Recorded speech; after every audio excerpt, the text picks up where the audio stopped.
syariah yang hanya terjadi pada masa kenabian itu. Sebab syariat itu turunnya dari Allah dan berakhir dengan Nabi Muhammad SAW sendiri. Tidak punya kekuasaan untuk membuat hukum syariah karena tugasnya seorang rasul hanya mengajarkan hukum syariah itu kepada umatnya. Jadi, sumber ini pada periode ini adalah Al-Quran dan As-Sunnah, termasuk ijtihad Nabi saja, sedangkan ijtihad pada sahabat mendapati Allah sebagai sumber. Walaupun Nabi yang sahabat berijtihad, tetapi ijtihad mereka pada umumnya berkisar pada cara penerapan hukum dalam memberikan keputusan dan peraturan atau memberikan saksi. Dan apabila mereka berijtihad mengenai suatu hukum, maka hasilnya ijtihadnya itu dikembalikan kepada Nabi dan diminta pengesahan dari beliau. Dan Periode 2 Pembinaan. Pada periode ini berlangsung selama masa Khulafaur Rasyidin, bermula sejak wafat Nabi Muhammad dan berakhir ketika Muawiyah bin Abi Sufyan menjabat sebagai khalifah pada tahun 41 Hijriah. Pada periode ini, di daerah Islam semakin bertambah luas sehingga meliputi Mesir, Syria, Irak, dan yang lainnya. Maka timbullah banyak persoalan hukum baru yang belum demikian. Fikih telah mempunyai dua sumber utama, yaitu Al-Quran dan As-Sunnah, dan suatu sumber pelengkap yaitu ijtihad. Karena ijtihad dan beberapa faktor lain, maka para mujahidin terbuhul ke dalam dua aliran, yaitu aliran Ahlul Hadis dan aliran Ahlul Ra'yi. Sejarah perkembangan ilmu fikih, aliran Ahlul Hadis yaitu aliran yang dalam melakukan ijtihad sangat terikat dengan bukti-bukti nas.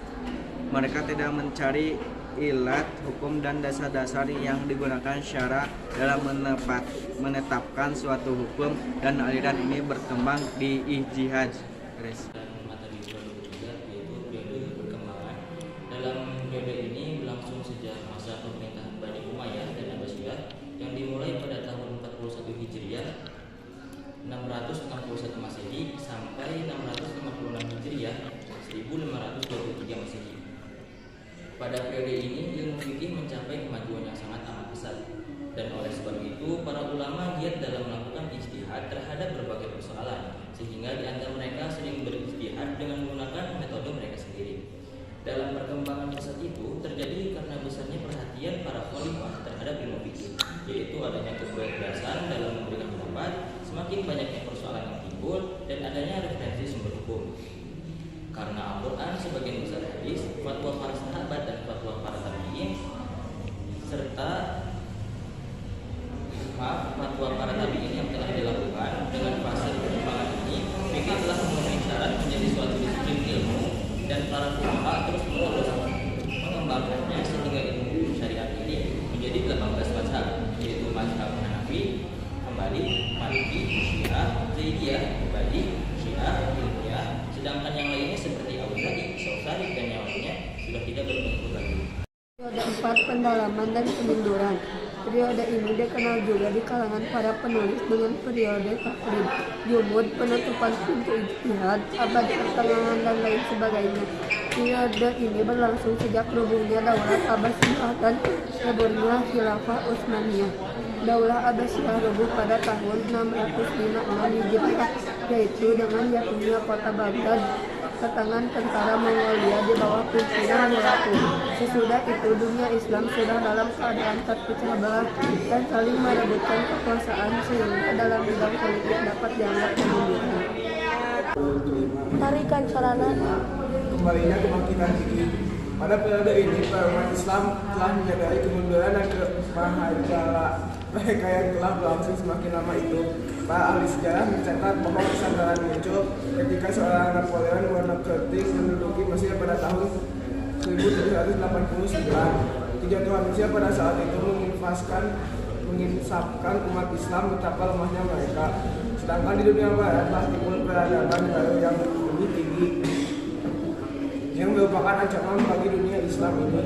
Dan tokoh-tokoh Islam sudah berpikir bagaimana cara meningkatkan mutu dan kekuatan umat Islam kembali, termasuk pembelaan dalam bidang fikih dan fenomena-fenomena yang muncul pada akhir abad ke-12 Hijriah merupakan wujud kesadaran dari kembalinya kenakitan fikih Islam. Bagi banyak pengamat, sejarah pada umumnya dan fikih pada khususnya adalah sejarah pada dampak Barat terhadap masyarakat Islam yang khususnya pada masa abad ke-13. Mereka memandang bahwasanya Islam sebagai suatu masa semi mati yang menerima pukulan-pukulan yang destruktif terhadap pengaruh yang formatif dari Barat. Dalam fase merupakan fase meluasnya pengaruh Barat dalam dunia Islam. Akibatnya, kekalahan dalam lapangan politik yang diikuti dengan bentuk-bentuk benturan keagamaan dan intelektual. Melalui berbagai saluran yang beraneka ragam, tingkat kelangsungan dan intensitasnya